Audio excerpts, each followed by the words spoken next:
Good evening, ladies and gents. How are we all? Hang on just a moment, let me sort this out here.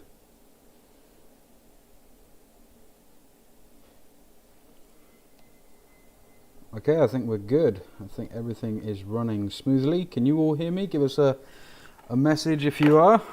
Leave a comment in the section there. Oh.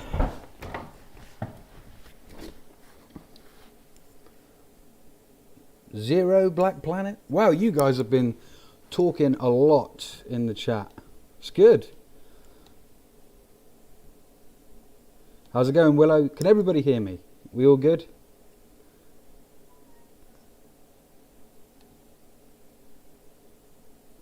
Awesome.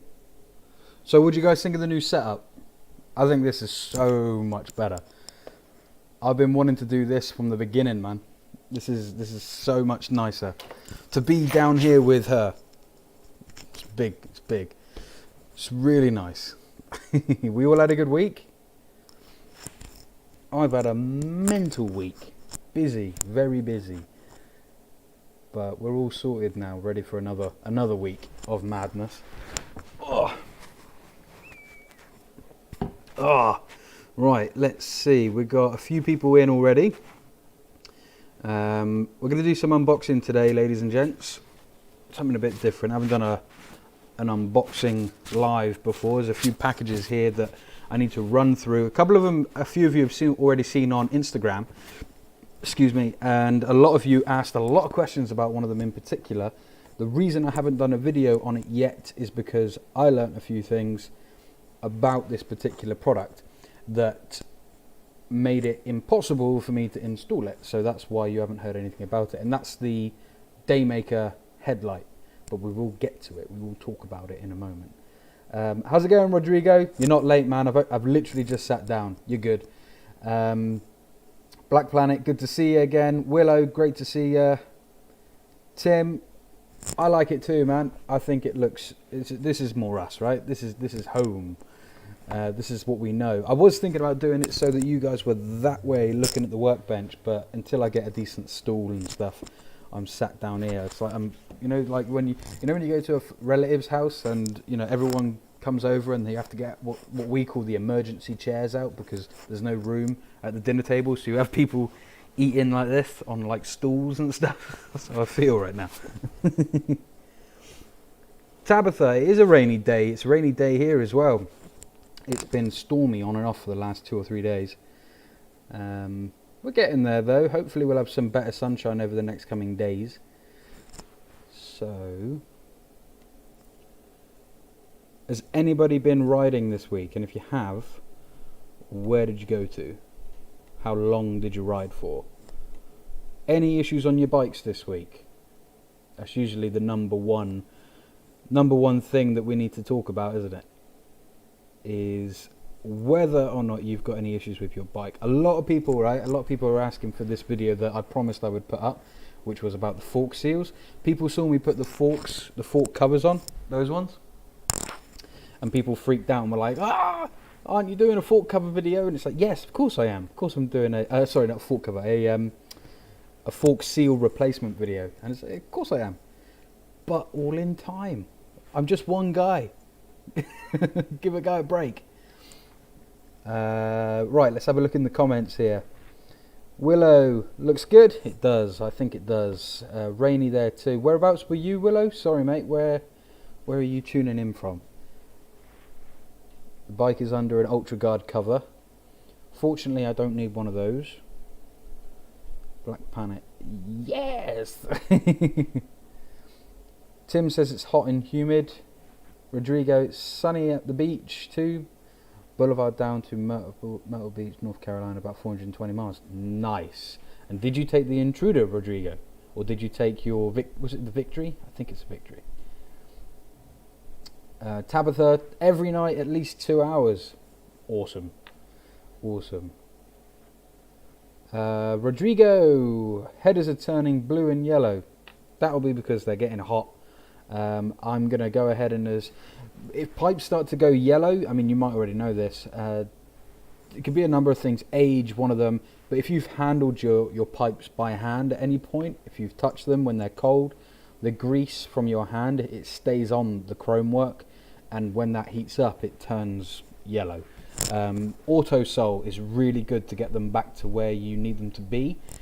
Autosol is a polishing compound. You can do it by hand. Just get a rag, lay it on nice and thin, rub it in, let it dry, put a little bit more on, and just keep rubbing.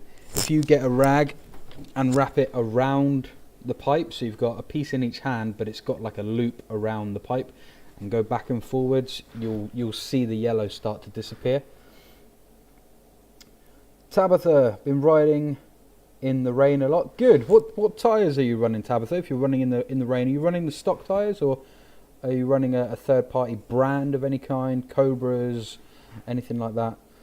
Black Planet, got my 1400 back. Fantastic. Rode since I got it on Monday. Broke a mirror. Oh no. Cheap eBay replacement. Getting a set of full metal mirrors. Broke them trying to adjust them. Yeah, it is what it is. You know, it's cheap eBay stuff. I never really recommend, especially with things like the mirrors. I always find that they never look exactly like how they look in the photographs, and they always look metal in the photographs, and they don't state that they're not metal in the listing. So they turn up and you get all excited and you see the silver chromy finish through the packaging, and then you tap on them and it's like, nope, that is plastic. Oregon, Willow, that's right. Oregon, I'll remember that for next time. Black Planet's from New York, of course you are, I remember. Rodrigo took the Suzuki, fantastic, man. Really good, putting some good miles on that bike.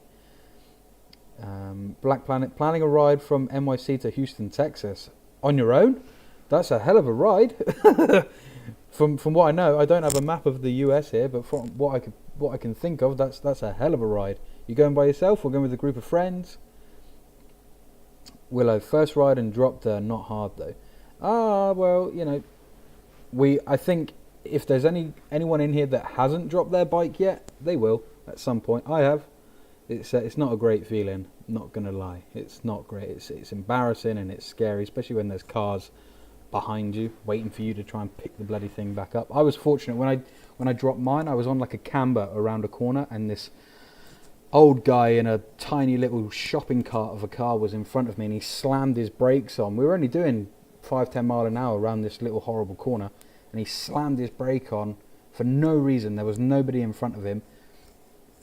By the time I'd gripped the front brake and tried to find my footing, because I was already over like this because of the camber, I just lost my footing and the bike went down. Luckily though, I had an engine guard on, and the engine guard saved the day. So I am really considering putting it back on for that reason alone.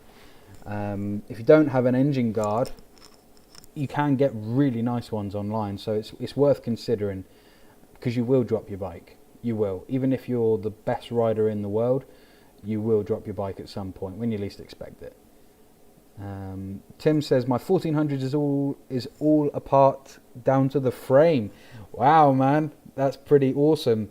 Are you having to do anything in particular? Was it yourself that mentioned last week that you were doing the rings? Somebody I think mentioned last week that they were going to be changing the piston rings, or is it just a general rebuild? Either way, good on you, mate. Good on you.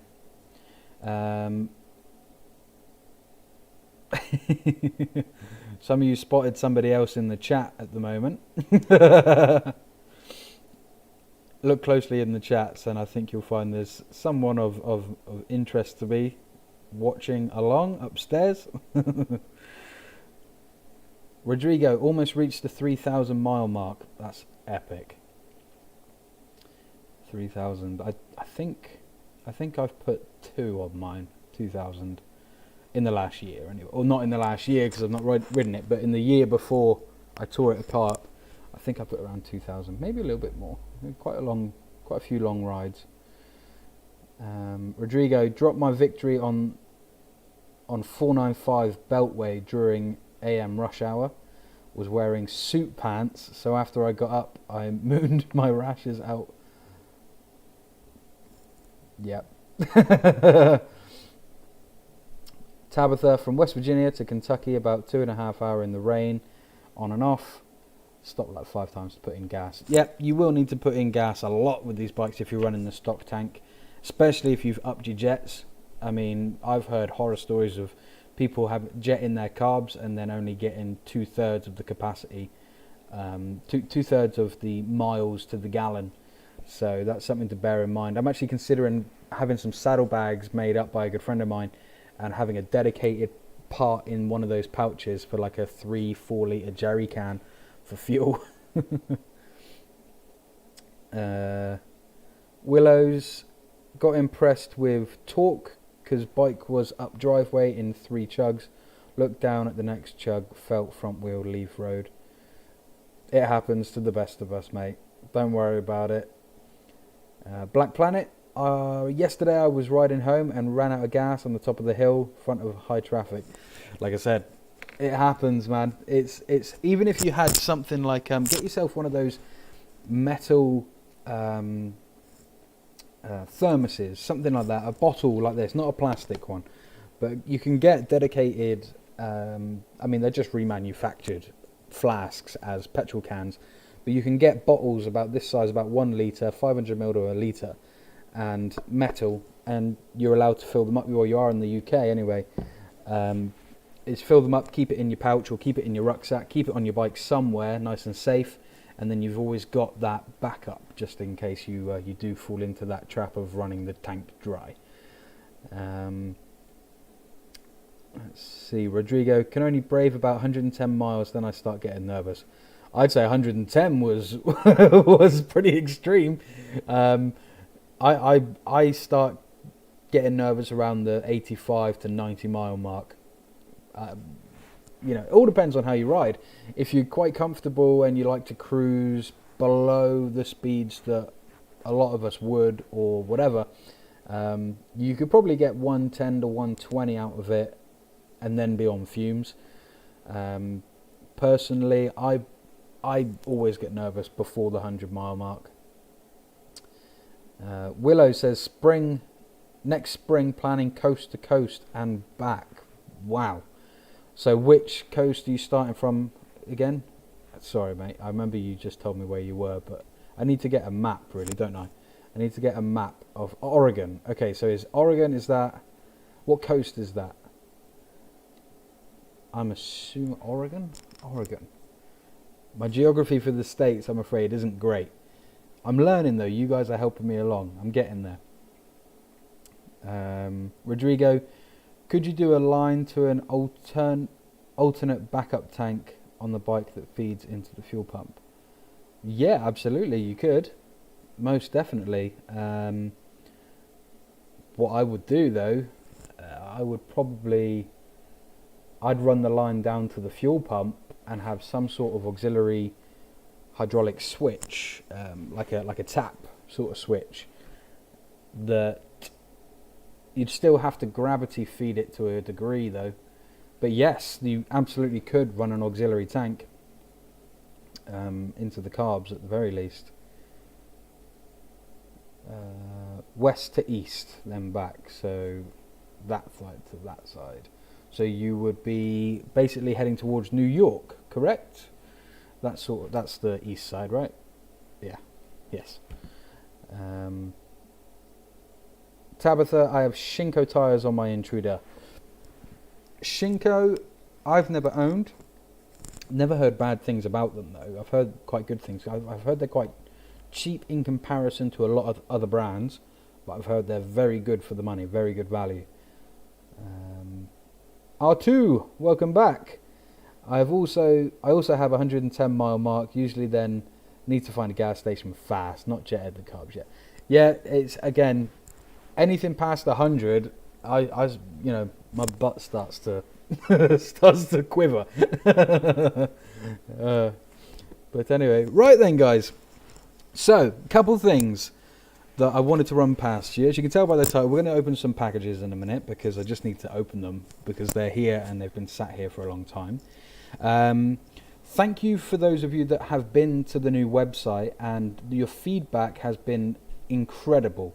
Thank you for taking into consideration that it's not a finished product and that there is still a lot of work to do there. But the fact that I can see there's an analytical program built in, so I can see how many of you, I can't see you specifically, but I'm looking at the wrong camera. But, but I can see how many of you are actually going onto the site. And I think in the past week it's had 600 individual people going onto that website. So incredible, thank you. And it will get better. The more and more info will come. We've developed a new system in how we transcribe everything, because to sit there, fortunately I didn't, my better half did, sat in front of a computer, watched every single one of those teardown videos and literally typed up the things that I was saying, and then we reviewed them, and then we went over them again and again, changed wording and starting to add parts and tools, etc., and torque settings. It took a long time, so we've tried to figure out a way in which we can make that process a lot quicker, because if it's not a smooth process, then there will always be a delay in keeping it updated. So we've managed to find on our phones, actually, there's a system on our Samsung devices called speech to text. So as you speak into it, it automatically transcribes what you're saying. So when I'm down here and I need to put the content together for a new rebuild video or a new rebuild transcription, whatever you want to call it, I can just talk instead as I'm walking around the bike. I can actually go and find the correct torque bits and the correct size spanners and the right torque settings, look through the manual, and then we can edit it all down and make it into one nice, easy to read transcript, all in one hit. So hopefully over the coming weeks there will be a lot more new content being put on the website. With that, a few of you have also commented on the hoodies that I put up there for sale. I've put them as cheap as I possibly can for you guys. I think the children's ones at the moment are more expensive. I couldn't put them on offer just yet, but the three main hoodies, they're just kind of, I just wanted to put something on there in case one of you wanted to purchase one, and just know that every single purchase through the website of my stuff, all of that funding goes back into her. It just all goes back into her and running this channel for you guys. So if you do want a hoodie, there's three different designs. One of them has the standard roundel Hagar Moto logo on it. One of them has a bare bone stripped back Hagar Moto, just the typeface, and the other one has got what some of you have commented to be the better of the three, this new design. And as you can see, these now come in sticker form. I've got a whole bunch of these that I'm going to stick up on the website for you. I think maybe $1 for these, nothing major, just little tokens and trinkets really. But what do you think of these? I think these have come out badass. I think they look awesome. So really proud of those. Really like the logo. I'm going to start using that more and more as time progresses. But yeah, like I said, thank you again for those of you that have checked it out. If you've not seen the website, if you don't know what I'm talking about right now, I wanted written content to go along with my videos. I had a few people who were hard of hearing or deaf, or wanted to just follow along with written content while they could refer back to a visual medium. So we put together a website that has step-by-step instructions with my videos. So if you need specific information for a particular moment in a video that maybe I don't say in the video or explain, hopefully I've caught that and I've put it in writing instead on the website. And it's hagarmoto.com. Let me just type that into the comments for you. So if you do want to go check it out, you can see it on your mobile as well, and hopefully it solves an issue that a few of you might have been having or facing. The annotations you see with YouTube, they have automatic annotations, so people who are hard of hearing, they would turn on annotations to try and get the information, and YouTube would just spit out all these horrendous translations of what it thought I was trying to say. So I thought it best to just get on with it myself. So yeah, thank you again guys. Let me see then, let's move on to our first package. let's start with this one. Okay, so this, okay, I bought this thinking this would be a nice, quick, easy fix just for when the bike got back on the road. I have opened it already, and a lot of you saw this on Instagram and was asking where I got it from and does it work, etc, etc. This is just the housing, and it is a nice looking housing. It's matte finish. The problem starts, however, with these. This is one of those headlights that mounts to the forks and then onto the headlight. So you have two arms coming off of here. The problem with this headlight, this is a 575-inch headlight, is that the arms do not reach the stock forks without you having to bend them out, and it just doesn't look right, in my opinion. It's a shame because it is a nice, well-made housing. It wasn't exactly cheap, but it was a nice housing, and if it didn't have these horrible screws on the side, I would repurpose it and drill my own fitting and put it on the bottom and mount it to the stock position on the triple tree. But unfortunately, nah, not for me. I just don't think it spoils the front end of the bike. So I now have this. These are the arms that you see. You've seen these arms. They fit onto the side like that. Hang on. Fit onto the side like that, and then they're supposed to fit on the forks. This is more suited for like a GSXR or a Bandit of some sort. They look great on some bikes. I just personally don't think it looks good on the Intruder. I think it destroys the whole front end. So I might be giving this away at some point, some sort of giveaway. If you want it, you're more than welcome to have it. If you feel like you could adapt it to make it work for your bike, then keep an ear to the ground, and when I do a giveaway of sorts with this, I will let you know. So let's put that to one side for a moment. But then what happened is, along with that, I bought the headlight itself, which was a Daymaker or a fake maker. I wasn't going to pay 200 quid for a Harley Davidson Daymaker. It's not going to happen. And with the Daymaker, after finding that housing, I went and sourced a better casing for it, and so I found this. So there's the Daymaker. Okay, if you give me a minute, I'll chuck a link in the description for you if you want to go get one of these. And then the housing, it sounds like plastic. It's not. This is aluminium. This is so much nicer, and it's got a single point fixing at the bottom, which I'll have to build an adapter for to fit onto the triple tree. But this just looks so much nicer. It's a 5.75 inch headlight, same as the stock one. A few of you might be wondering whether or not this Daymaker would fit inside the original housing, and the answer is, out of the box, no, because inside the headlight housing of the original headlight, you have an adapter on the back of the headlight, and this Daymaker will not mount to that adapter. It's like a big ring on the inside that you need to then fit into the housing. It's suspended so that you can adjust the position of the beam. This one won't fit with the stock one. I believe you can get those adapters for this Daymaker, fake maker, but it doesn't come with it, and they're not exactly cheap. And once you realize you've just spent 150 quid on parts that you're trying to sort of put together that aren't supposed to go together, yeah, I'd rather go and grab a brand new housing. Mine was perished anyway. If you saw the how to remove a headlight video, you'll know that mine was knackered. So this was from China, but it's surprisingly good quality. I won't put anything on my bike that isn't top quality, and this could have been manufactured here in the UK. It could have been manufactured in the US. This is not cheap manufacturing. It is very nice. It's heavy, doesn't feel light in any way, and again, I like the fact that it's got a single mounting point. Really easy to put together, so much easier than that headlight housing. That headlight housing, you've got these little wire clips that you have to try and force in behind the headlight to keep it in position, whereas this one, this front rim, it just unscrews.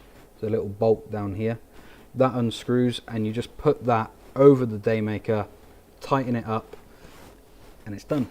So that will be going on the bike. The biggest concern I have now though with this is that this housing is not really as deep as the original one, so all that external wiring, because the Daymaker comes to about here, about there, so I've only got this little bit here to play with.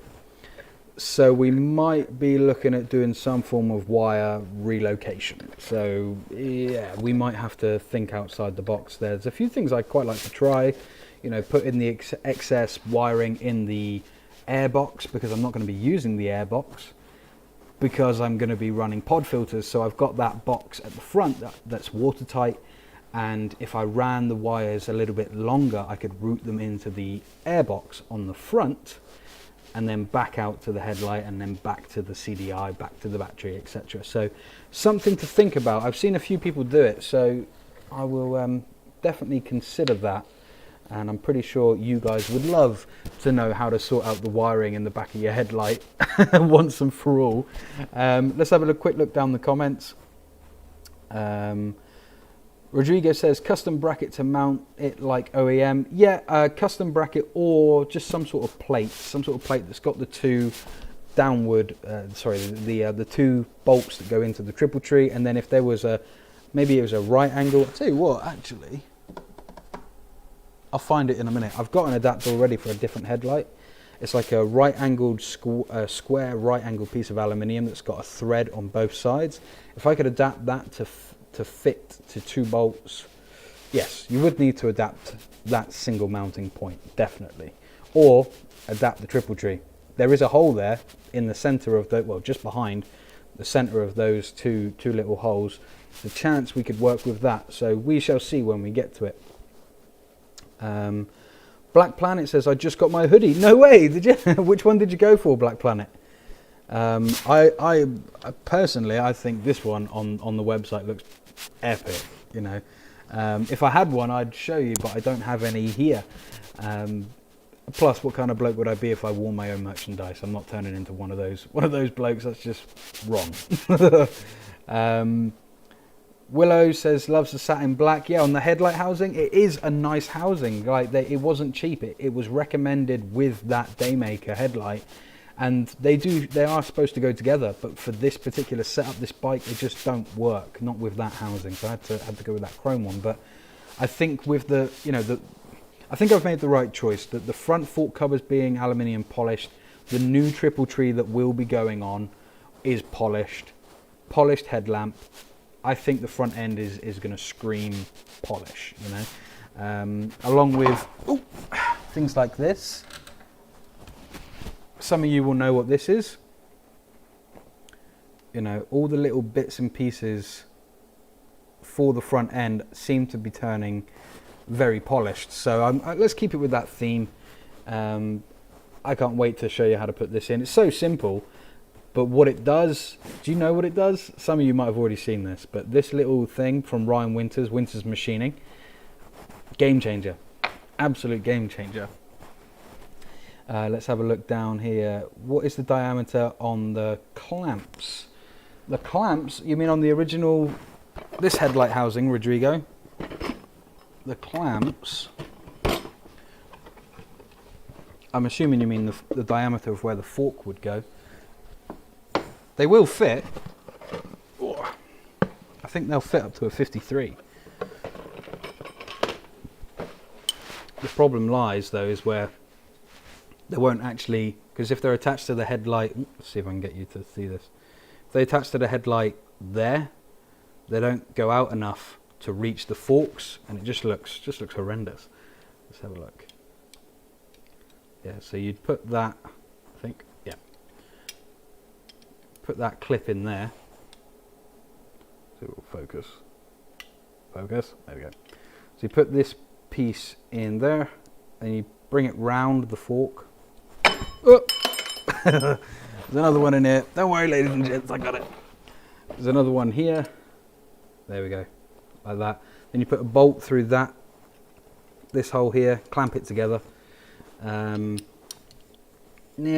like I said, not keen. It's a shame, because if they had this one with the single mounting point, this would have looked great on the front. The black with the black engine, you know, those little accents of black really would have worked. But I think I prefer the new setup. Let's see who else. Tabitha, Willow. Okay, you guys talk amongst yourself. That's absolutely fine.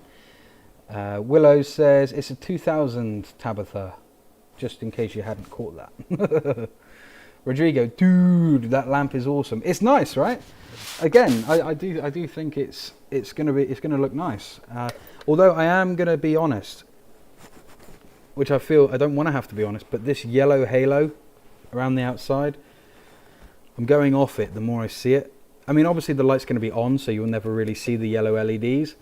But I'm thinking maybe I should have kept looking and maybe gone ahead and got a polished or silver finished internal lamp. So where it's black, you can get them in different colors. You can get them in red, blue, green, and you can get them mirrored.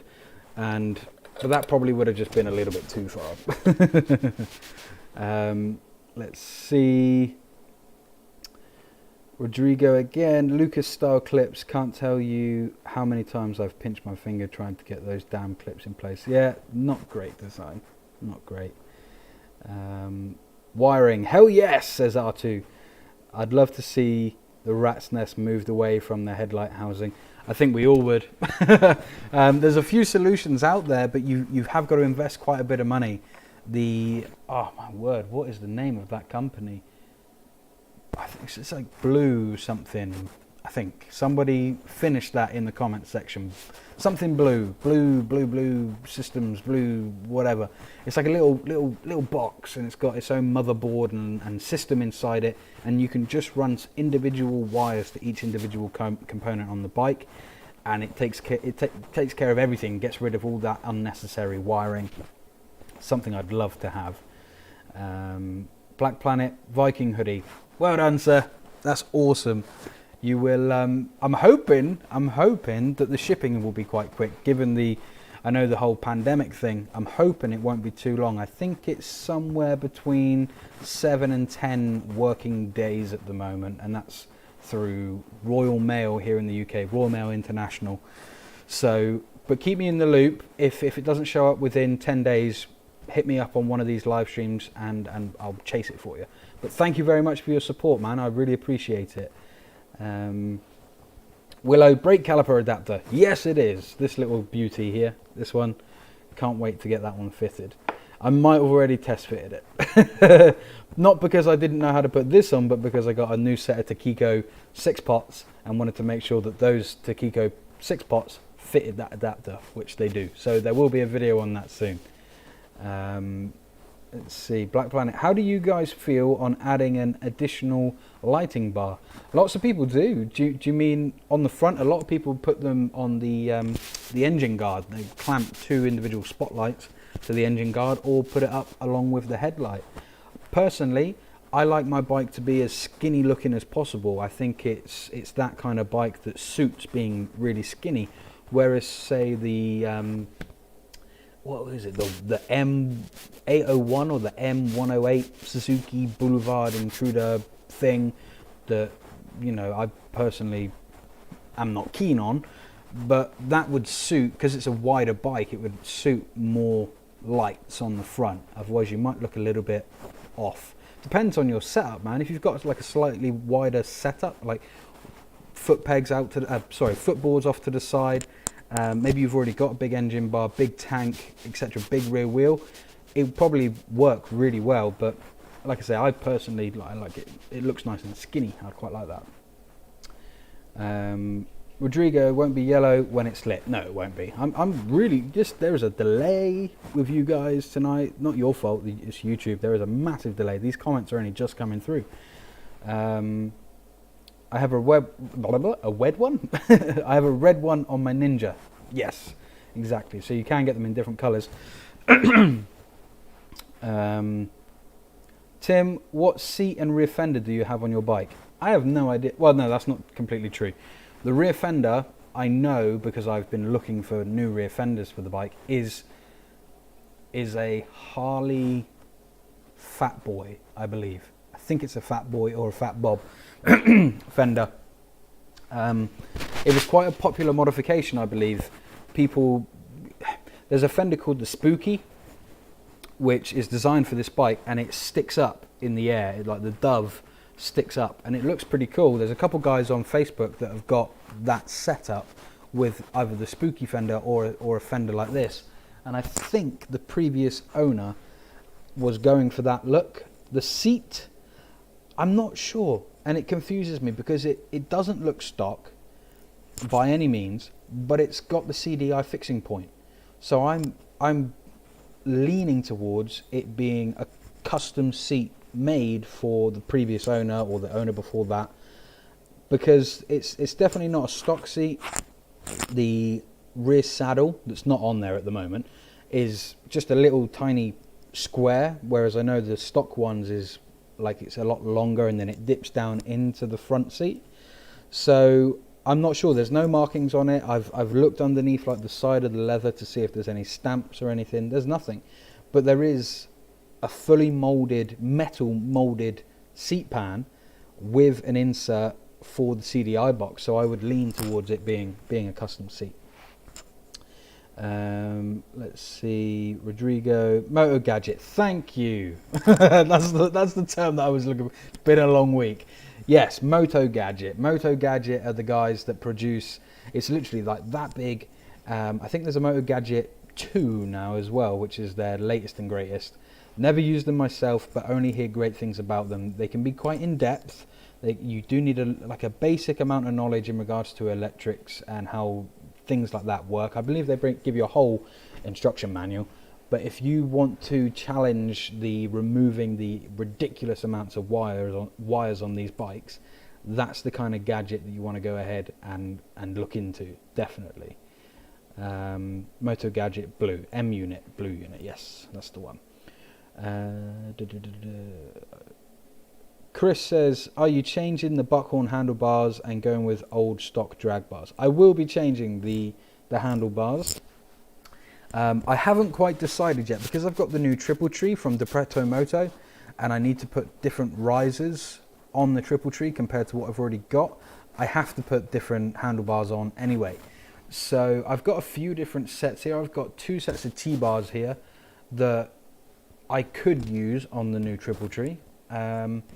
But I quite like the sort of really short risers and a simple drag, maybe not a straight drag, but a slight pullback. I don't want to be too wide. I'm only a small guy. I'm only 5'8" on a good day, and I don't want to be too wide. I quite like, here in the UK, the roads are so congested that being able to lane split is really quite important.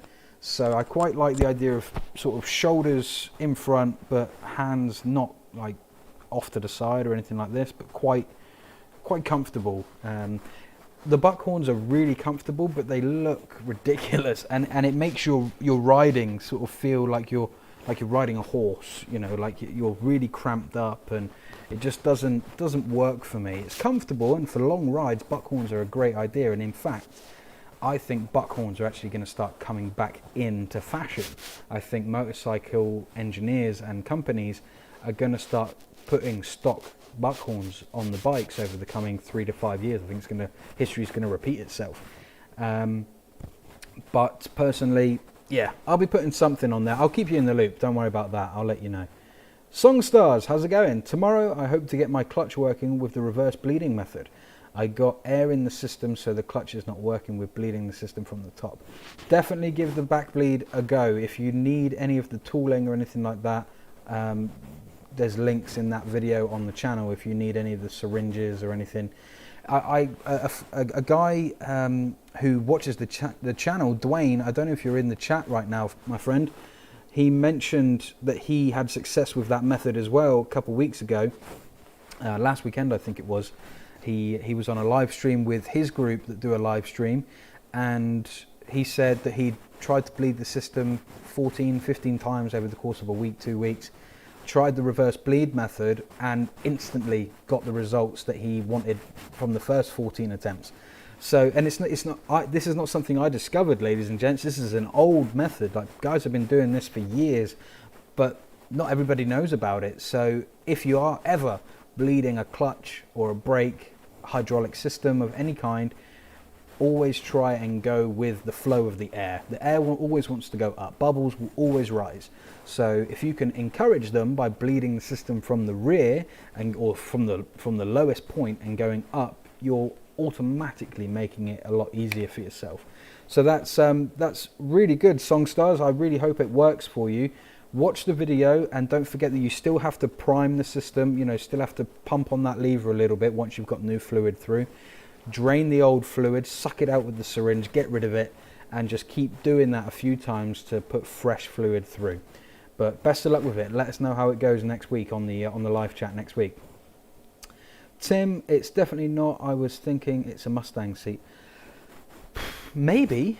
Honestly, I don't know. It's a shame because it's not in the greatest of conditions. It's old. It's very old. Like the leather's got that dry. It's cracked and split and stuff now. But I am going to get it reupholstered. It's such a comfortable seat, and put a gel pad in the middle of the seat, so for longer journeys, the vibrations don't don't tingle quite as much. Yes, please.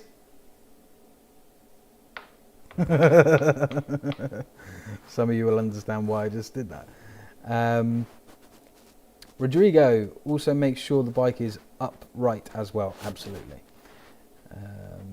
2 risers right now, thinking of bringing everything back a little with 3.5 with a turn in. Yeah, that would look good, man. That would look nice. Tim Blaze, I like to use brake bleeder when I do reverse bleed on both brakes and clutch. Cool, man, each to their own. Willows, hydraulic mechanic by trade, it works reverse wise because air rises. Exactly, yes it does. So let's move on to another box, shall we? Let's put this one away for a moment. Now I've got this package here that I received. I bought these second hand, so it can be done. They cost, usually RRP, they cost around, there's a pair of them, they cost around 350 to 400 GBP UK pounds. I managed to find this set that are effectively brand new, and I didn't have. Are we back? Are we back? I think we're back. Can people hear and see? I'm back. Ladies and gents, my apologies about that. That was a combination of a few things. Mainly the one being that Windows on my laptop, this laptop hasn't been turned on for about a year. It decided to run a full update without giving me any warning, and it just restarted my computer, did 3-4 minutes of updates, then restarted the computer again, and now we're finally back. So everyone refresh, hit refresh. Apologies, ladies and gents. Love technology, right? You gotta love technology. So what I was saying before I was very rudely interrupted by Windows, Microsoft, and Bill Gates. Had time to get a cup of tea, thanks to Miss Hagar. These is what I was about to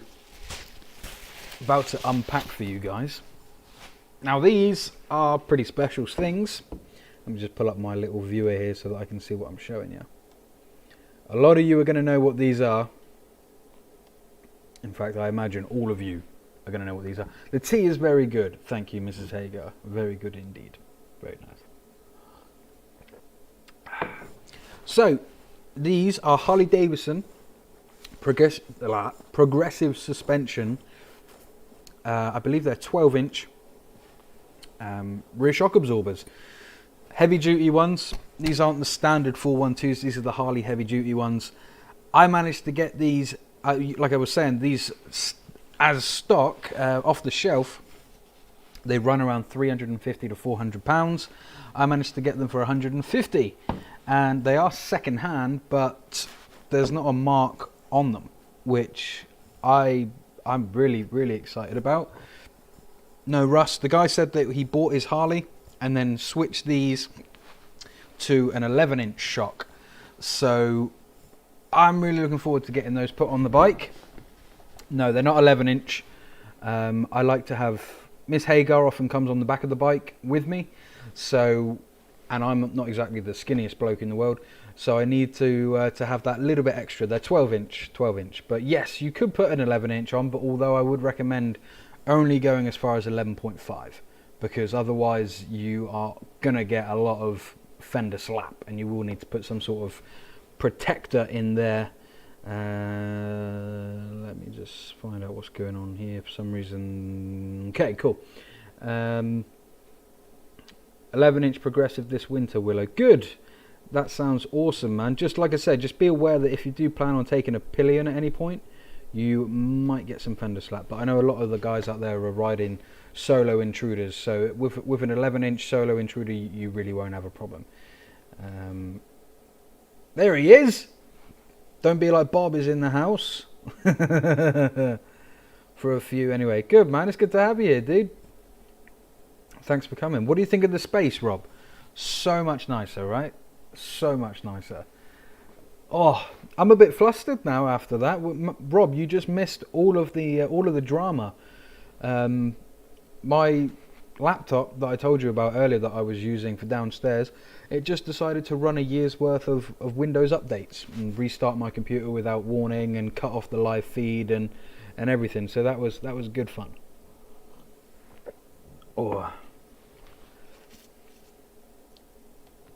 Tabitha, I can tell you how tall I am, but I honestly don't know how heavy I am.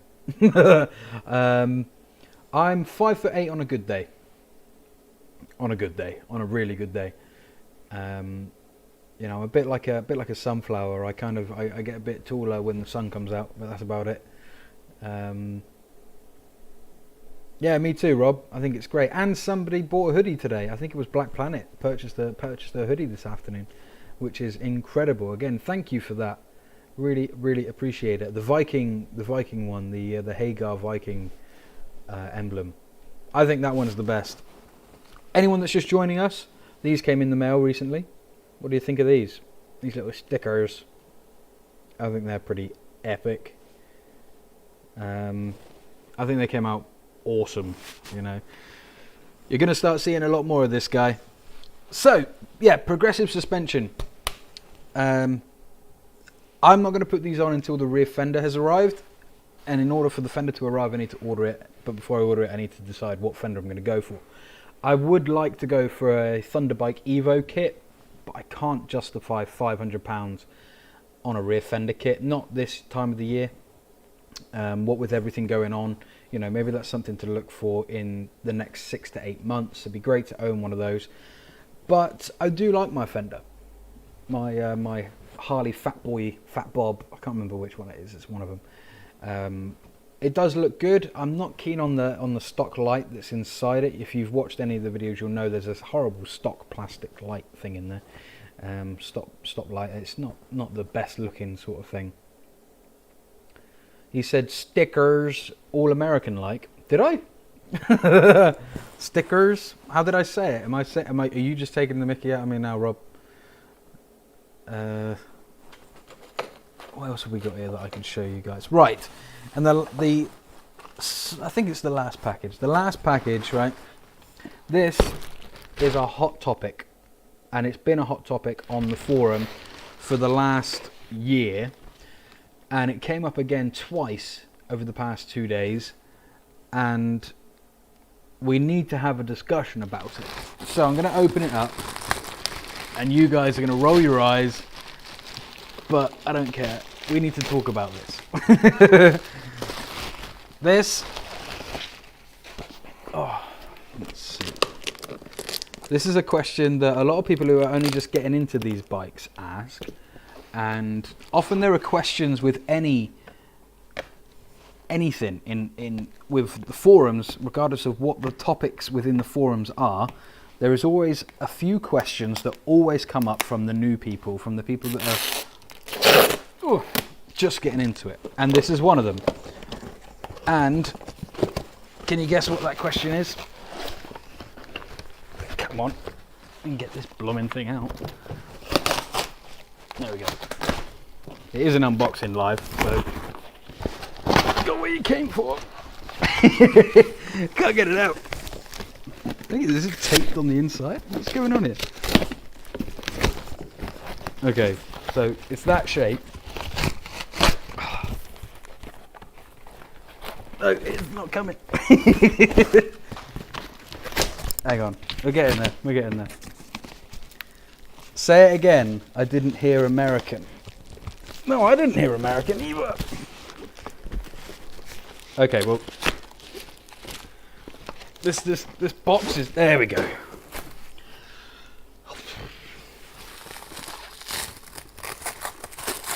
So, this is what we need to discuss. Because some of you are going to hate me, some of you are going to agree with me, some of you aren't. And that's okay. Oh. But let's talk about oil. Because I keep hearing and seeing questions about what oil to put in these engines. And, okay, synthetic, semi-synthetic, rock and mineral. First of all, a lot of people think that fully synthetic oil is very, very new and that it's not been around that long. That's not true. Fully synthetic oil has been around for decades, but it was often only used in high performance motors, in high performance applications that required an incredibly thin oil. Our bikes were not designed from the manufacturer's standpoint with fully synthetic oil in mind. It just didn't happen. Now, some people are saying that when they run fully synthetic in their bikes, that they don't have any problems whatsoever. And if you're one of those people, please feel free to make yourself aware in the comments, because I'm genuinely intrigued and I would genuinely like to have a conversation with you about it. I, however, when I first got the bike, I did a full oil change and I did put fully synthetic in, regardless of the information that was put out there and the recommendations on what kinds of oils to put in the bike. I put Petrol fully synthetic 10W40 into the bike, and short journeys not a problem. You know, I never have, just so you know, I never had an issue with my clutch. A lot of people talk about fully synthetic making their clutch slip.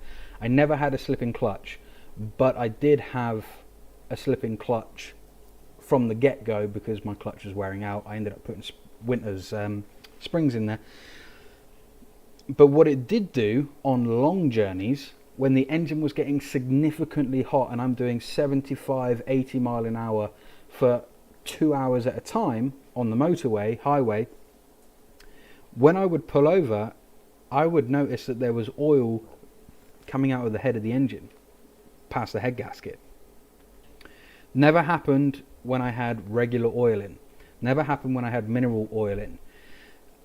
And the reason it happens is because synthetic oils, as they heat up, they're already thin to start with. As they heat up and they get extremely hot, and these engines are known for getting extremely hot, to the point where some people tell you, not me, but some people will tell you not to ride these bikes in fifth gear for more than an hour, hour and a half at a time, as in cruising in fifth gear, because the heat of the engine will end up warping the engine. So with that in mind, I switched to a mineral oil and the problem went away immediately. So what I would like is for those of you that are running a rock / semi-synthetic mix in the engine to let me know in the comment section, and those of you that are running a fully synthetic mix to let me know in the comment section. And this is not to cause arguments, this is to try and gauge experiences from one to the next, because this stuff, not sponsored, bought it with my own money, not telling you to go and buy it, but this is what I'll be putting in my bike again, is 10W40 Gamma Rock Mineral Oil. This is dinosaur juice. This is what Suzuki back in 1983, 84, right through to 99, 2000 on these bikes designed the bike around, not the brand as such, but the 10W40 mineral rock oil. That's what these engines are supposed to run on. They need a little bit of something thicker in order to protect the components that's in there in the engine. I'm not a professional mechanic. I am not a guru by any means on these bikes, but this topic it always brings so much heat to the forum. So let's have a look. Let's see if any of you have said anything in the comment section. Tabitha, everyone, do your bike RPM ever go that's okay. Willow, 10W40 non-synthetic. Okay, great. R2 oil. Rodrigo, I put X-Star 10W40 non-synthetic on mine. Good man. Willow, 3.7 litres is 3.9 something, so 4 quarts, yeah.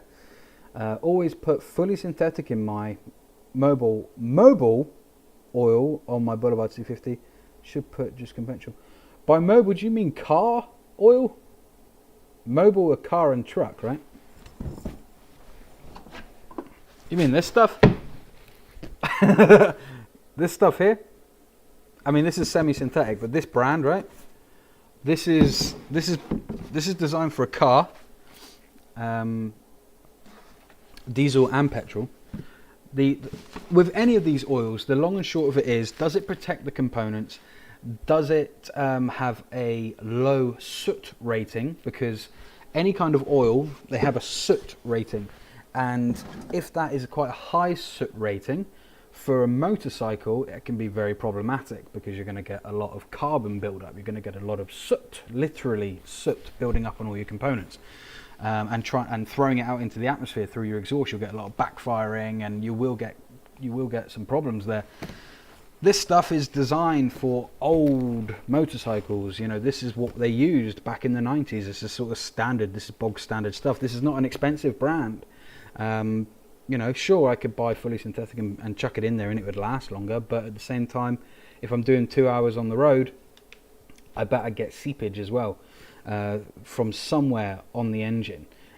Even if it was the overflow on the head case of the front cylinder, I'd probably get some form of overflow or you know, something from fully synthetic. So that's why I'm going to leave that there. That's why I choose this stuff. What else do you guys use? Let's see. Don't believe in synthetic. Me neither. Synthetic is very good. But not for all applications. Rodriguez says service manual says synthetic. Does it? I've never come across that. Rodrigo, you need to send me an email with a photograph of that page, my brother, because is that the I mean, even the parts websites where you go and buy all the parts for the bike, none of them offer fully synthetic. Some of them say semi-synthetic. Now, semi-synthetic is a combination of that and fully synthetic, just mixed together. So, you know, it's a lot better to use than, in my opinion, than in fully synthetic.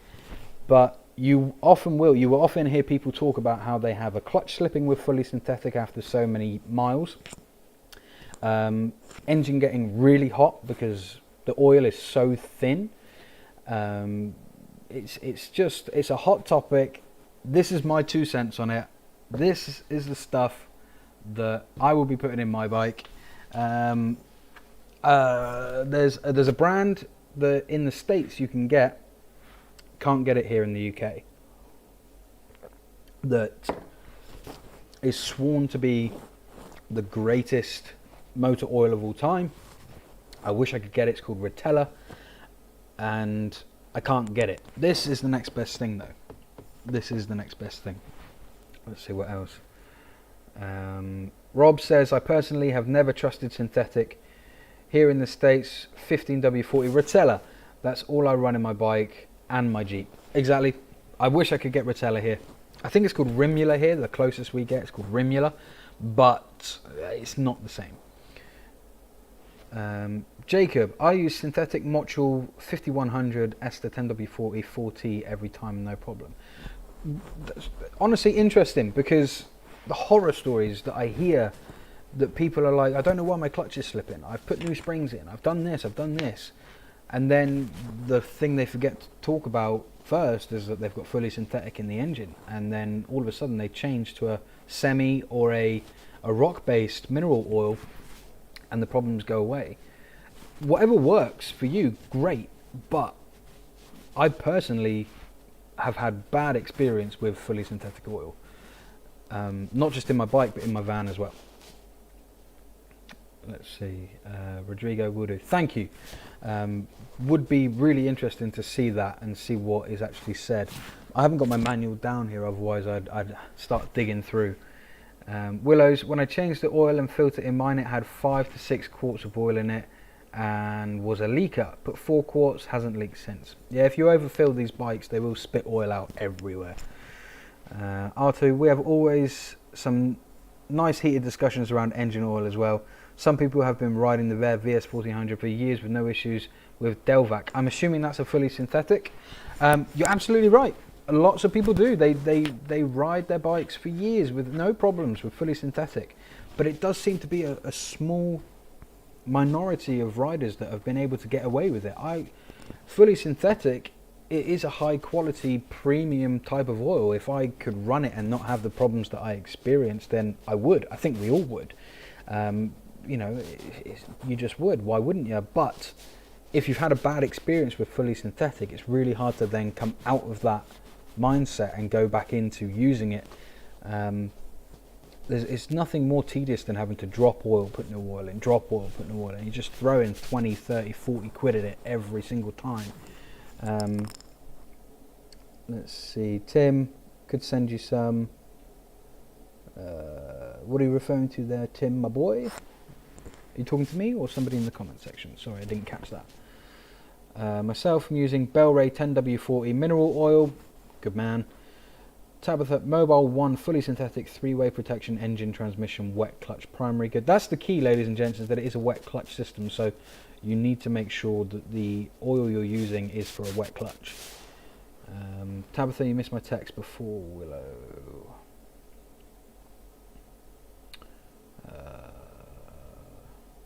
Synthetic is good, Tabitha. It is good, but not for all applications.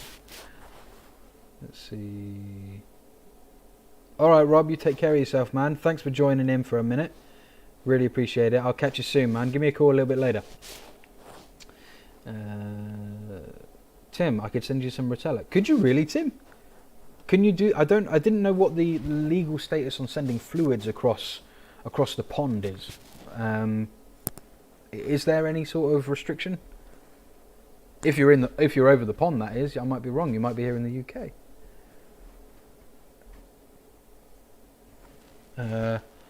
Delvac is not fully synthetic. It's mineral, but meant for trucks. Okay, sorry. I'm sorry. I'm just guessing things. So yeah, again, another person running the mineral oil. And is anyone running mineral? This is the kicker here. Anyone running mineral ever had a problem with a slipping clutch that wasn't an actually slipping clutch, like a worn clutch? Anybody had bad? Anyone had seepage from mineral oil from the head of the engine, the cylinder of the engine, the overflow of the engine? Because that, to me, is what is the kicker, the decider, is that a lot of us get problems with the fully synthetic, like I've just stated, and then the non-synthetic, the mineral, or just about semi-synthetic, don't ever seem to complain. So,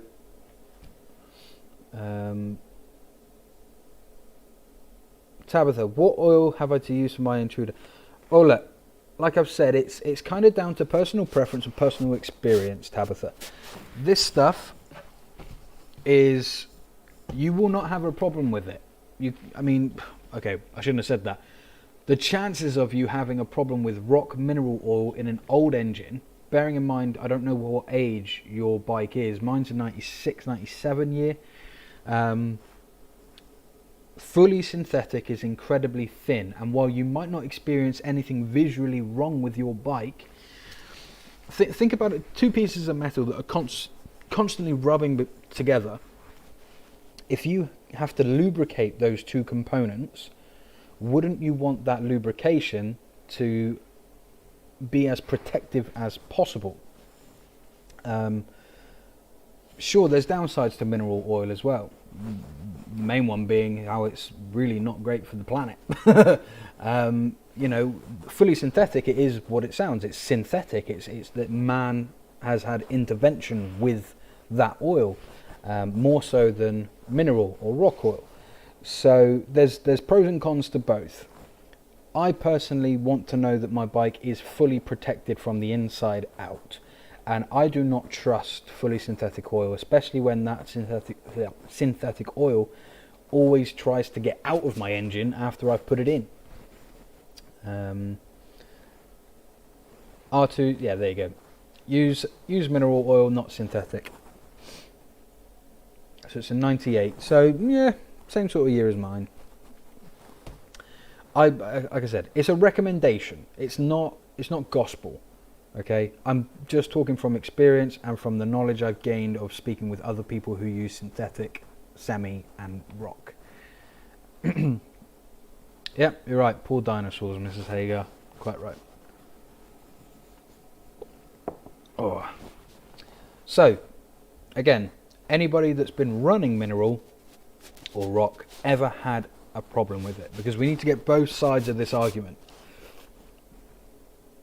If you have been running mineral or rock oil and maybe ended up having to switch to fully synthetic, let us know in the comment section. Regular or mineral type, yeah, okay. But while you guys are doing that, I'm trying to think if there is anything else that we need to cover this evening. I think we've had a really good chat. Apologies again about the little glitch out there. I will send a very strongly worded letter to Microsoft about it, maybe. The laptop hadn't been turned on for nearly a year, so it just went freaked out and went, oh, we need updates. Won't happen next week. Touch wood.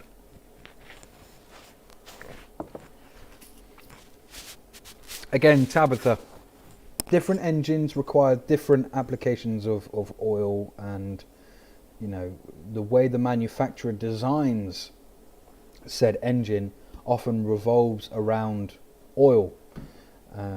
They come to a determination of, you know, what density of metal are the pistons made out of, and the cylinders, and etc, etc, etc, and how much wear is there going to be after so many thousands of miles on the engine, you know, with a particular type of oil. And it's all kind of calculated, and then they make a judgment call, and that's what they use in the vehicle on the showroom. But that doesn't mean that it has to stay like that. A lot of people will swear by Rotella. Rotella is, from what I can gather, one of the best oils on the market. And it's meant for a diesel engine. It's meant for diesel trucks. Yet, for some reason, these bikes absolutely love it. It protects the engine. The zinc quantity in this stuff, the zinc level is really high.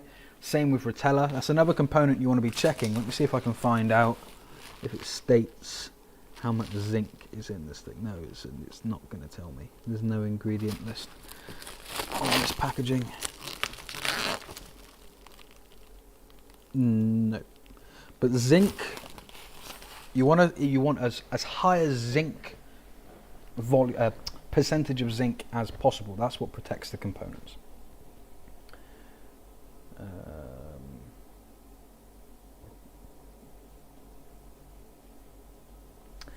Tim, my 87 didn't really like it. There was a lot of knocking. Really? Did it? I'm trying to think. I mean, that would have to be clutch, maybe the clutch. I'm trying to figure out what would be the knocking sound. So I'm assuming then you switched to fully synthetic and the knocking went away. That is interesting if that's the case. Rodrigo, I think the Victory does semi-synthetic, yeah. If you're torn, ladies and gents, if you really don't know which one to go for, semi-synthetic is going to be your best call overall, because the rock mineral oil and the fully synthetic are the extremes of the scale. If you want to go mid-range, get yourself a 10W40 or depending on where you are in the world, if you've got a really hot climate or a really cold climate, you might need to go for a 15 W40 semi-synthetic with a high zinc content. Look into it, do a little bit of research, you know, but you're going to find, and I'm one of them now, you're going to be one of those, there's going to be a lot of people out there saying, don't do this, don't put mineral oil in it, only use fully synthetic. And there's going to be people saying, don't put fully synthetic in it, just put mineral oil in it. And I think you'd probably get both of those responses from different people at Suzuki as well. If you could speak to two of the main mechanics at Suzuki and ask them this question on different days, one of them would tell you to go fully synthetic and one of them would tell you to go mineral oil. So, you know, there's no crystal clear answer. It's what's best for you and your experience. You might put mineral oil in and, like Tim, find that your engine doesn't like it for some reason, and then put fully synthetic in and everything be fine. Semi. So yeah, Tim went from mineral to semi-synthetic. 200. Tim, seriously? Okay, you got to lead with that kind of information, dude. So Tim, your bike had 200,000. I'm assuming kilometers. 200,000 kilometers, but that's still what? 100,000 miles, something like that, on the bike. You're gonna get the odd knock or two here or there when you change things, regardless of what kind of thing you change. That's a lot of miles. That can't be miles, surely. Really, Tim? 200,000 miles? Wow. And how many of those did you put on the bike? That would be interesting to know. If you put them all on, dude, you know more about these bikes than I do. Okay, so let's draw a line right now, just for today, under the oil discussion.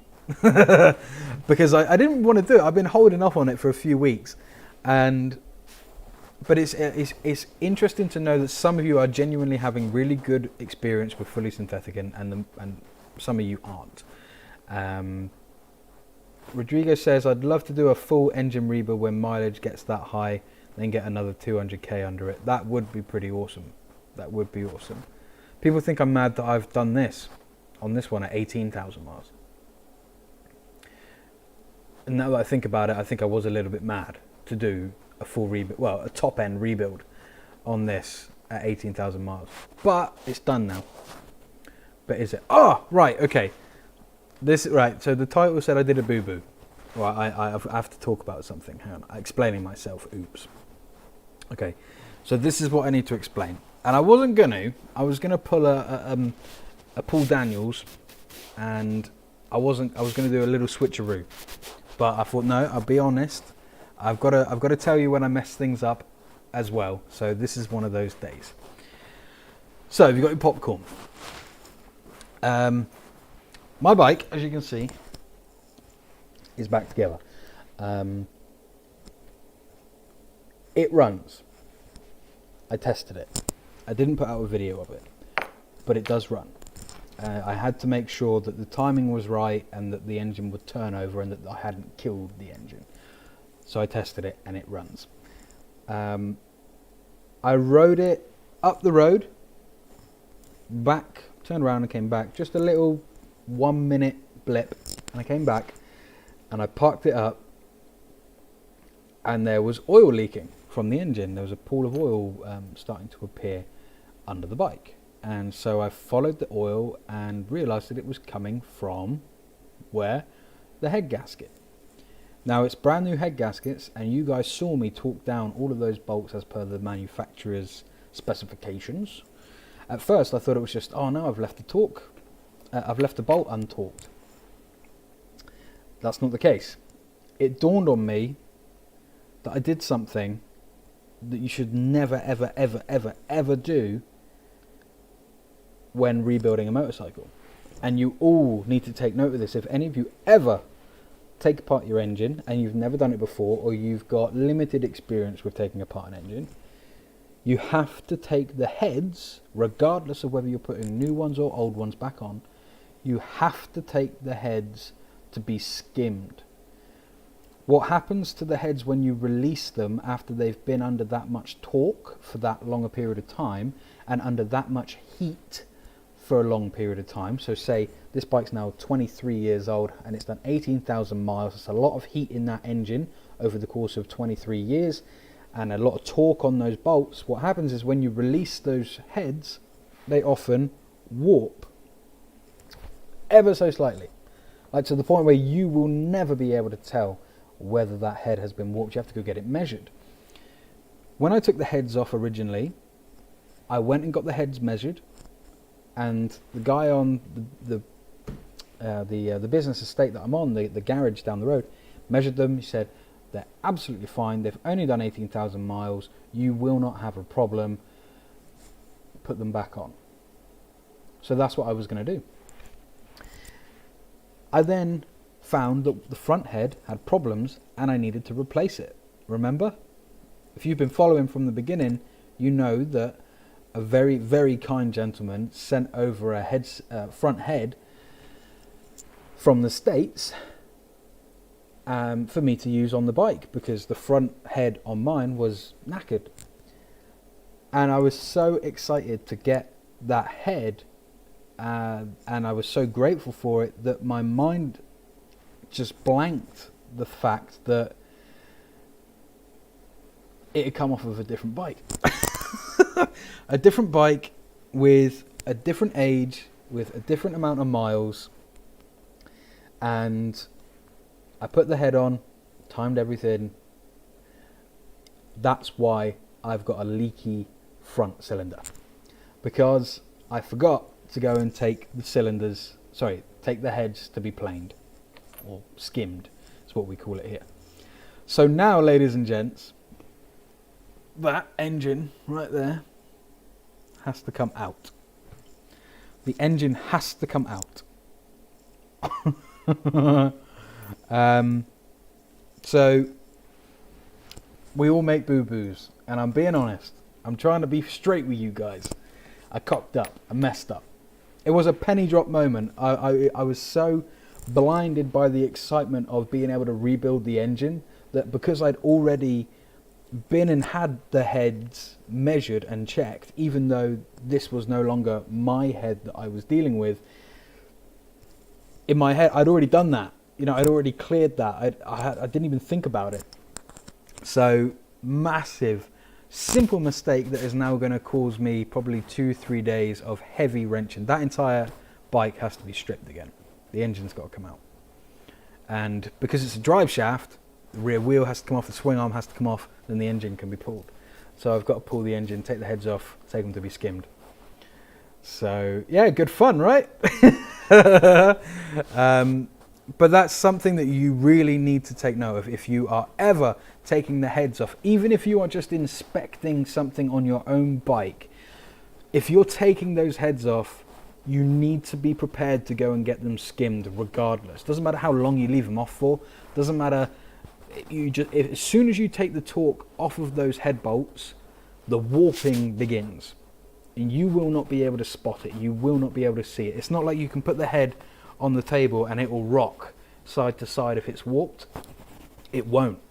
And oil, as we've been talking about, it is so thin. Even mineral oil, when it's so hot, it's so thin, it will find that teeny gap between the head and the cylinder and the gasket, which inevitably is what happened to me. So that's got to happen. That's got to come out. I'm really hoping I can get that done this week and get the bike rebuilt, ready for next week, because I still haven't had a proper ride. Yes, I took it up the road, but it was running like crap because it's not been tuned yet. The carbs haven't been done yet. We need to do a whole carb sync video for you guys. So yeah, it was interesting. Let's have a look at your comments. Let's see what people have said. Rodrigo, didn't get the heads planed. Exactly. What was the replacement head? The replacement head was, like I said, was sent over from a gentleman in the States, Azazel, or Jamie, also known as. very kindly, someone who's watched the channel from the beginning, saw that I was having trouble with my heads and sent me over a spare one that he had. And again, it was just shit happens, right? Tim, it was nice chatting with everyone. Have a great time on your bike ride today. And you, Tim, speak to you soon. That had more miles in it. Yeah, more than likely. Yeah, Jacob, absolutely. Keep rubber down, Tim. Rodrigo, I bet you it will take you half the time to take it out this time. I know the pain. Done it on my bikes. I genuinely believe I'll get that engine out in 3 hours. And that's not just the engine, but the whole. I'm going to strip the whole bike down because it would just make getting it in and out a lot easier. And I've had everything powder coated, and I don't want anything to get scratched. I don't want to end up forcing anything. But the great thing about it is that I won't be running the camera as such. Now, Robert, good friend of mine who was in the chat earlier, suggested that we should do, now that we've got this all set up down here, how do you guys feel about a live stream with me just working on the bike, taking that engine out? Would you be interested in that? I mean, it'd end up being a silly long live stream. I'm not expecting people to sit there and watch for 3 hours while I take out an engine, but if you would be interested in me doing that, I'm more than happy to just put the camera on and I'll just put some music on and we'll just take an engine out of a bike. Would that be something you guys would be interested in? You know, I wouldn't do a running commentary as such or anything like that. It wouldn't be a how-to because I've just got to get it done. But if you want me to stick a camera on, I'm more than happy to stick a camera on. No problem.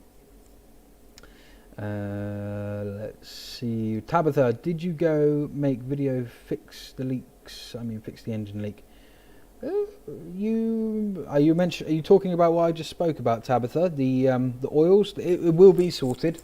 It's going to get sorted this week. It has to. It has to get sorted. Willow, all I've been doing to my dirty carbs is draining bowls and it seems to be working. Okay. Rodrigo, your punishment for that mess up should be a time-lapse video fixing it with a Benny Hill song in the background. One of them.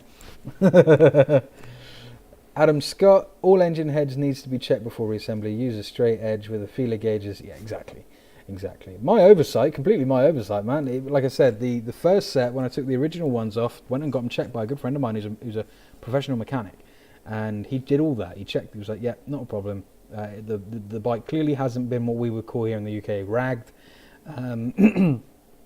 You know, I can't even remember. He said point something or other difference between them. He's like, but it's minuscule. So yes, all heads, ladies and gents. Just go and get them skimmed so you know it's done.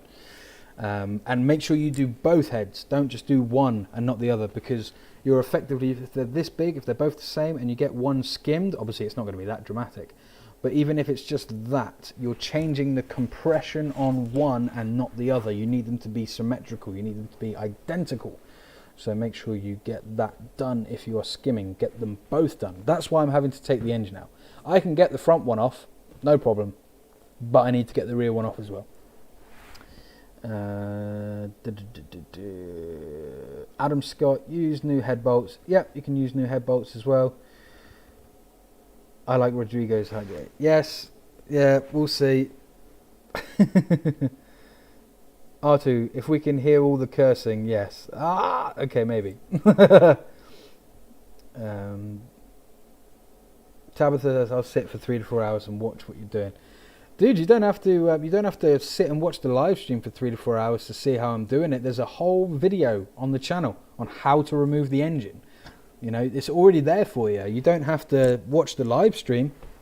I mean, you're more than welcome to, of course. But there's a how to build your engine. Sorry, how to remove your engine from the frame video on the channel. Go check it out. And then there's a how to rebuild the top end video as well. So there's plenty of engine related stuff on the channel, and there will be more as time progresses, because I'll probably end up doing something on this. I need to put what I've just told you into an actual video, because not everyone obviously watches the live stream. So like an hour and a half long, and a lot of people get put off by that sort of time frame when they see the channel. So I need to make sure that I mention the whole skimming, planing thing officially in one of the new videos. So that will happen. But okay, ladies and gents, well look, it is now 8:30 here in the UK. We've been going for a good hour and a half. Let me just see if there's any comments that I've missed. If there's anything you guys want to ask right now, please feel free to comment. We're going to wrap this up. Thank you so much for sticking with me, even with the dropout in service that we had about 45 minutes ago. I'll try and make sure that doesn't happen again. Nobody, by the way, nobody got the question last week correct, which was, what other bike do I have down here? Nobody got it right. So if you all want a second go, now is your chance. And the prize will be a Hagar sticker. One of those. I'll send it out to you. Ooh. Anyone? Do you want a... It's there. Do you want me to pan a little bit for you? Hang on. Just a little. Just a smidge. Hang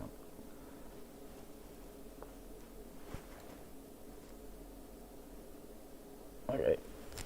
But I need to now sit here because otherwise it will focus. Does anybody know what that is? I haven't touched it yet. I am dying to get on that project, but I need to make sure that this one's done first. Yes, you do know what it is, Mrs. Hagar. Yes, you do. Thanks, Adam. 332 in West Virginia. Nobody got it right. A lot of people guessed what kind of bike it was. Nobody guessed the actual bike. Any hints? It was made in the 70s. Quite hard to come by. I don't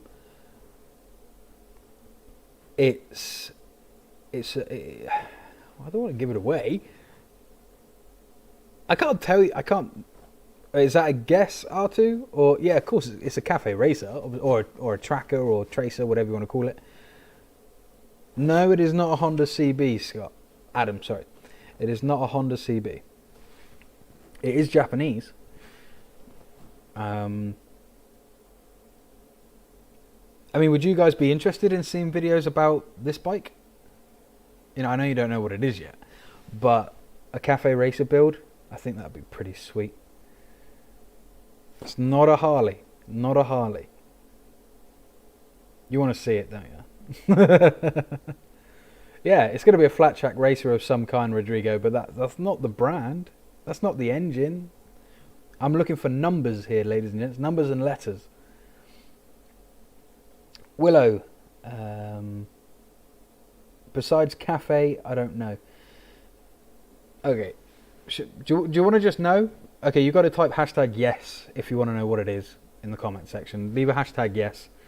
And if I get enough, I'll do a reveal right now. I'll just wait for that to come through. Let's see. Tabitha, well, it was very nice chat. Honda Blackhawk. Nope, not a Honda Blackhawk. No, nobody wants to know what it is. Oh, Willow says yes. R2 says yes. Anybody else? If you want to know what this secondary bike is, that I've had now for probably 2 months, I can't wait to get it up on the bench. Full engine teardown, bottom end as well. Can't wait. Anybody else? We got 3 out of, how many of you are actually in the chat right now? Out of 12. We got 3 out of 12 here. Come on. Show yourselves. Come out of the darkness. Adam says yes. Okay, well, if we can get to 6, if we can get to half of the people that are watching, I'll show you all what it is right now. Go put the lights on and I'll show you. We need 2 more. Rodrigo says yes. We need 1 more. Mrs. Hagar, this doesn't count you.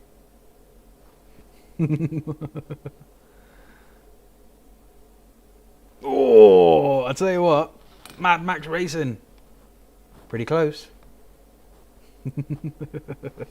Okay, hang on, let me go put on the lights.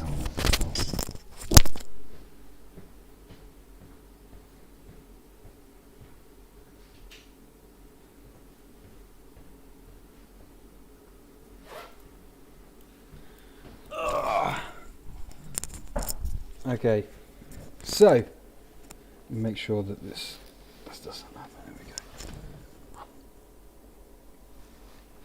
Anybody yet?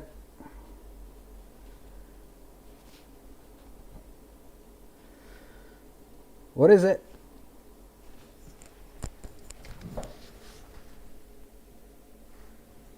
I'm giving you a close-up, Adam. It's there, look. There's a Yamaha XS 500 1977. And before you ask, yes, I have the carbs.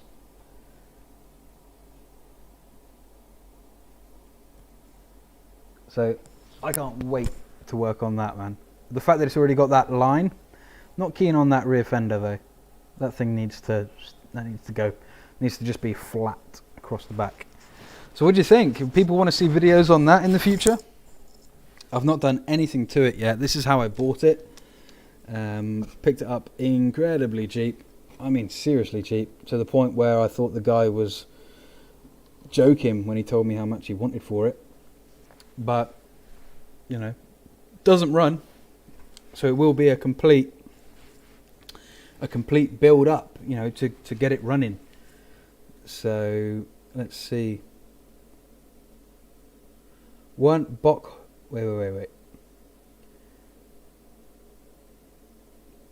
Yeah, people want to see that? I was thinking, you know, right, okay, because I love TWD, all right, and I probably won't be able to monetize this video for mentioning The Walking Dead, but Daryl's custom bike in the 3rd season through to the 6th, 7th season. If you've never watched it, just for the bikes, that's kind of why I watch it. But that bike was custom built, and that was a very similar sort of shape to this. Different tank, obviously, and a full custom front end, upside down forks and stuff. But I really like the idea of building out a cafe racer with parts that look like could only be found in an apocalypse. You know, it would still have to be quality. It would still have to look good. I don't want it to look like a terrible, you know, like I've just pulled it out of the junkyard. But, you know, using bits and pieces, kind of steampunky sort of, that sort of feel. Something a bit different, you know. This is kind of my pride and joy. This one I got silly cheap, which I'll tell you all about how much I paid for it in the videos when we start doing that. So I'm not really too precious about it, you know. We can have some fun with it, we can do some silly things with it and make it look like a badass flat tracker. So yeah, steampunk style, Mrs. Hagar, absolutely, something similar to that. A Rebel 250. That looks nothing like a Rebel 250.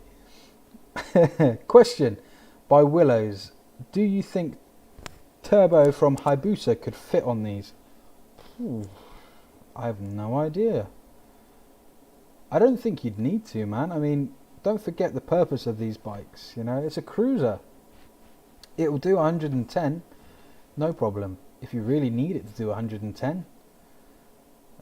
Adam, is there a lot of metric Japanese bikes over there? Yes, it's our main. I'd say it's our main. Well, we're metric anyway. We're not imperial, are we? Wait, yeah, we're metric. We're millimeters. So it makes sense for the Japanese market to be quite heavy here because that's our system that we use. But yes, there's a lot of metric stuff here.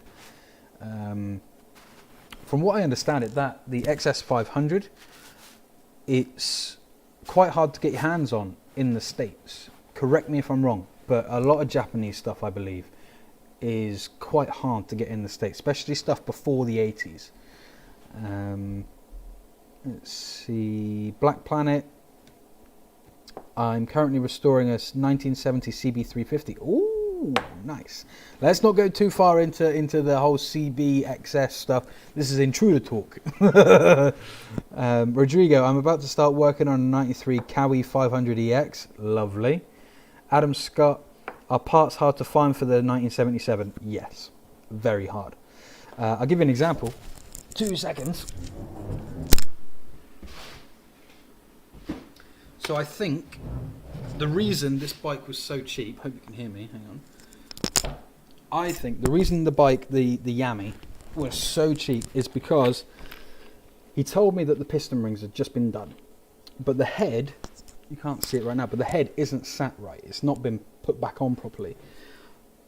And I was looking at it, and the cam chain is loose. The cam chain is split, and you have to, because it's dual overhead cams. In order to get the head off, you have to split the cam chain. This little packet contains the cam chain link pin. To get hold of this, okay, this tiny little thing, let's get it out. How much do you think this cost? Leave a comment in the section below, or to the side, depending on where you're watching. This little thing here, and it comes with the three. It got 3 of these little things as well that comes with it. How much do you think this cost me? Because I was so apprehensive. This costs almost as much as the bloody bike did. And I spent days searching every country's online supplies of these things, and I found the cheapest one I could, actually from a guy here in the UK who bought a huge amount of these years ago from South Africa, because they no longer manufacture these links for these cam chains, and the cam chains themselves, the cam chains, are just ridiculously expensive. These things are like gold dust. You hit it on the head, Willow?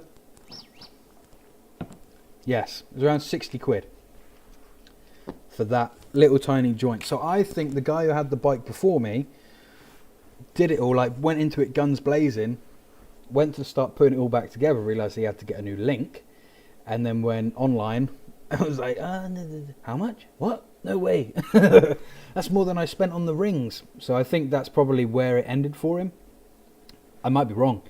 Maybe when he took it apart, he actually dropped those links into the bottom end of the engine. That's why we're going to do a full rebuild, because I don't know whether the bottom end is in good condition or not. So we need to tear the engine apart, which I'm looking forward to.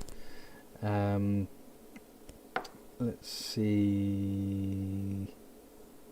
I don't know how it's going to be fixed. Sorry, Tabitha, I'm not sure. Oh, there's another one up there. Black Planet rat bike. Yeah, kind of.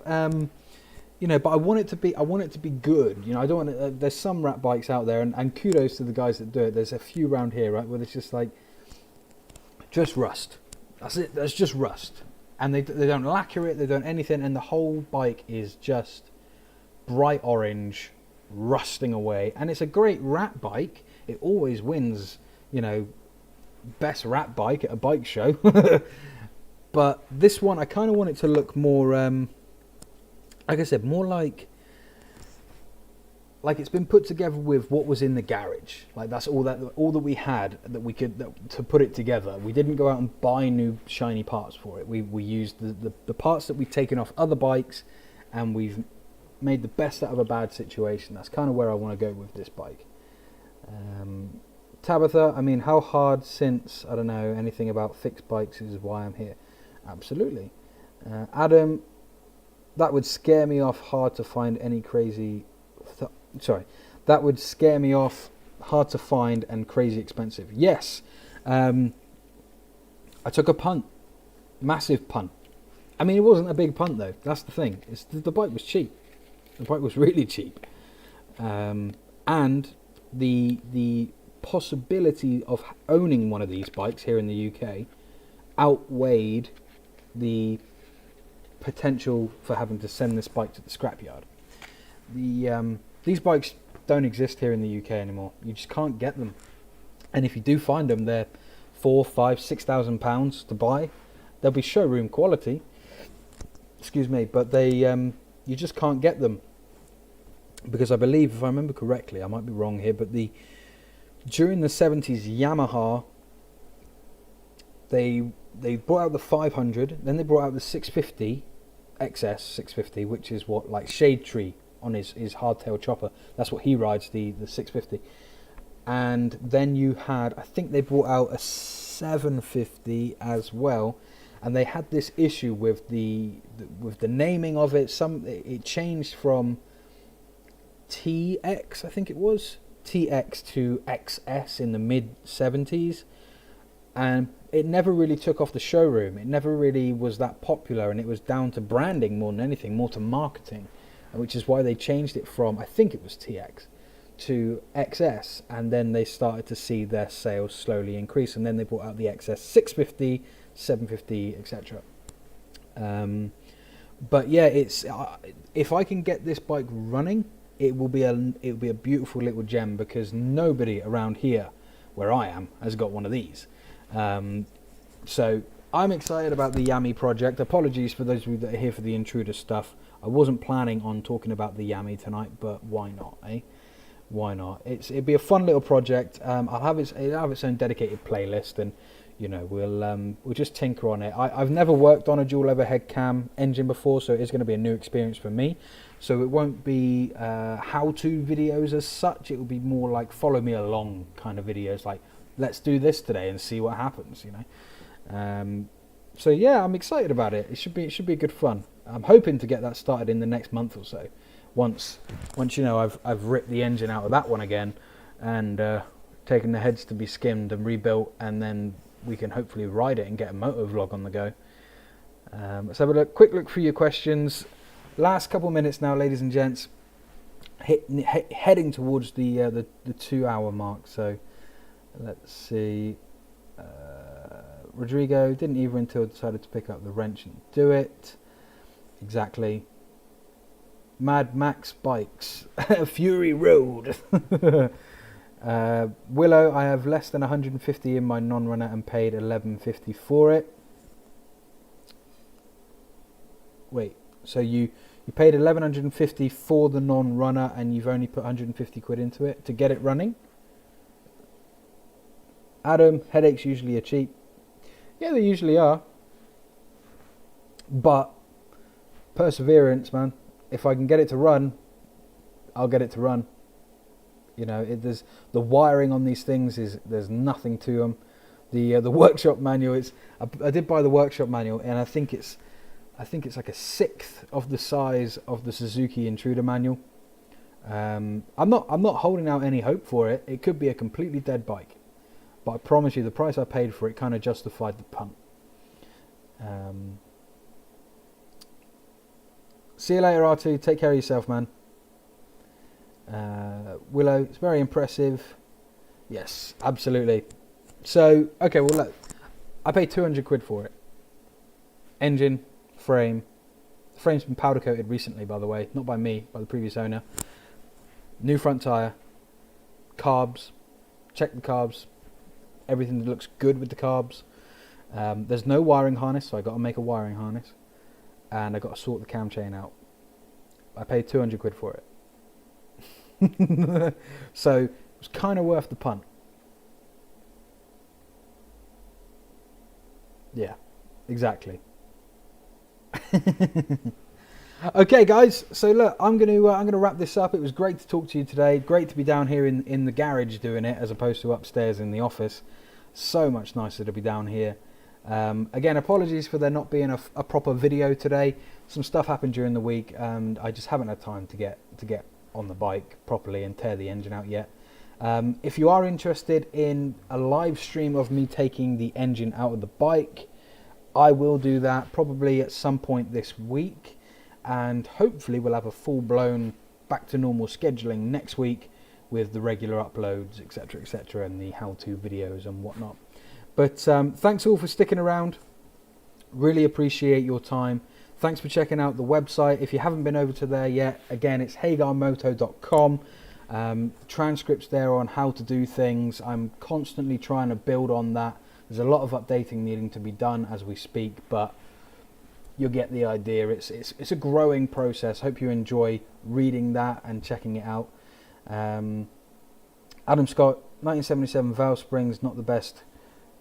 Go new. Actually, Adam, the guy who I bought the bike from gave me a big red tub, and there is valve springs in there. I don't know if they're new. He might have put new ones in the engine already. He was doing some stuff with the engine, so I'll have to maybe I'll give him a shout and see if he did something with the valve springs. But thanks for the tip. I will definitely investigate that on the bike, and if I need to get new springs, I will get new springs. Willow, jealous of your new space. Very interested in watching. This isn't new, man. This is where I've been. It's tidy. It's not new. This is where I shoot all of my videos. It's just tidy, and I threw an old sofa in the corner, threw that chest of drawers thing up against the wall. No, this is my workbench. Look at the state of it. See, this is the view you usually get. But no, this is. I just cleaned it. That's all I did. Cleaned it all up. I'm going to clean the bench up now, ready for the engine, because the engine's got to come back up here. So yeah, it should be interesting. Have a great week, everybody. As Willow says, take care of yourself. Adam, live stream engine pool. Okay, I'll do an engine pool live stream. No problem. Take care of yourselves, guys. Thanks all for watching. I'll speak to you again during the week. Take care. Bye bye.